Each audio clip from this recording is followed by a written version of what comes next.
why don't we move on to I don't know, Shane Lewis, lesser known or more known than Flume? Been around longer for sure. That's Uh, famous, Not right? as famous, yeah. She came up with Rilo Kiley back in the late '90s. Then started doing some solo albums on the side. Now primarily a solo artist. Hasn't done an album with Rilo Kiley since 2013, I Yeah, I think believe. they disbanded or something, right? Yeah, and this is her fourth solo album on the line. Were you even aware of Jenny Lewis prior to No, this? yeah, I wanted to just punt the ball to you on this one. I was not really Sure. familiar with her that much, but as a singer songwriter, in the indie space, I thought this was actually quite a good album, and I actually by the end I thought I was actually like really really moving, really bumping. So I was actually pleasantly surprised. I mean, I saw there was a lot of hype about it, but I didn't know what to expect, but I thought it was good. Mhm. But I mean, I saw you tweet that this was one of the four best albums of the year thus far in no order. So what made you feel that way? Yeah, first of all, my Twitter game not that strong, and that was actually meant to be saved as a draft that got sent out, and I was just too lazy to delete it. So I had more albums I wanted to add, and I'll probably add to it as we go. But telling on myself a little bit. No Solange So on yeah, there, I Jenny noticed. Lewis. Yeah, no, I meant to put her on there too, and that was one once didn't make it out. But uh, I was like tangentially aware of Jenny Lewis, mostly because she dropped the Voyager back in 2014, and I think that was kind of the last time I was really like going to festivals and like checking out the artists that I wasn't aware of on the lineups. Um, I'm trying to remember what the song was off Voyager that I remember. I remember Acid Tongue from her first one. I really enjoyed that song. Um, yeah, none of the songs looking over it really stand out to me, but I remember that her sound was a lot more like country-ish for what I remembered coming to this. So I was like, we'll see. But she dropped three singles, so Head's Gonna Roll, Red Bull and Hennessy, and Wasted Youth, and I think those are like three of the most perfect singles to drop off this. Not only because, especially Red Bull and Hennessy and Wasted Youth are very like catchy songs. I mean, Head's Gonna Roll is also, but that's more of like a slow building song. Um, but it really gives you a taste of what Jenny Lewis does well, which is she writes these really meaningful, really thoughtful songs and is able to like use melody and hooks that kind of keep you coming back to them.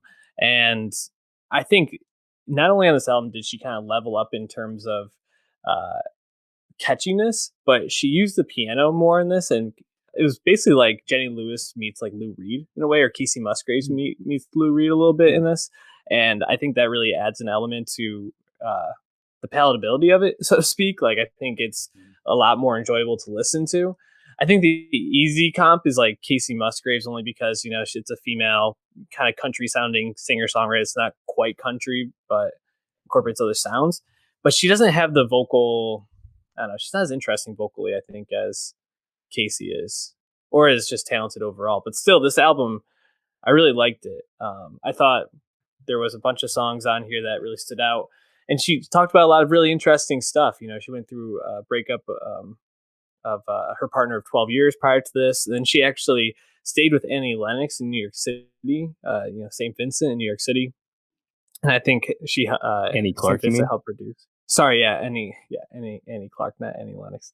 Um, so and she also lost her mom prior to this too, who was a lounge singer back. I think it was like Las Mm. Vegas or something like that. So that's kind of Yeah, how she's she got from into this sphere. Vegas. Both her parents were. So uh, just really interesting that she had a lot to say on this. And I mean, I know you texted me talking about how On the Line, the song stood out to you a lot, but any other songs on this that really stood out, or anything about just her style in general that you liked? Yeah, I thought in the beginning, for those first few tracks, you mentioned a few of them. Along, I also like Dosey Do.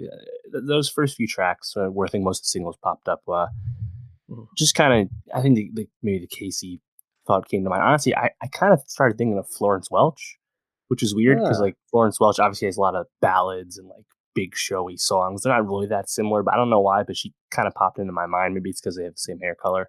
Um, hmm. that popped up for me early. Um, but just like the thing I always harp on with this kind of singer songwriter music is it engaging for me? And it was. I thought like obviously she's a talented writer. I think that's been Yeah. known for fans for a while, but it's actually engaging music. And I think just whether it's rock, like there's a lot of guitar on this, or Hmm. it's just her voice is actually compelling. So it's usually kept my attention, which is good. I think on the line, it's like in the last song. By the end, I was like, I think this is kind of like a nice culmination of the whole record because I think that song really moves. But yeah, overall, I was quite impressed, given I didn't have any expectations. Yeah, I mean, we already put on the line on our playlist, but check that out. Nostalgia Best of 2019. But I would probably also recommend people listen to Hollywood Lawn, which was probably my favorite, like slow plotting breakup song of the whole thing. I really found myself coming back to that one a lot. Um, yeah, overall, just really impressive.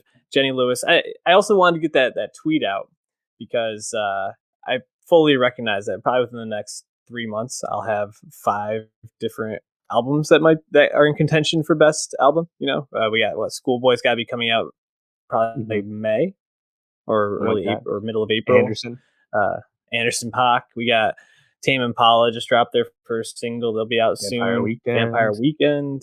I mean, dog. The It's National, gonna. if you care.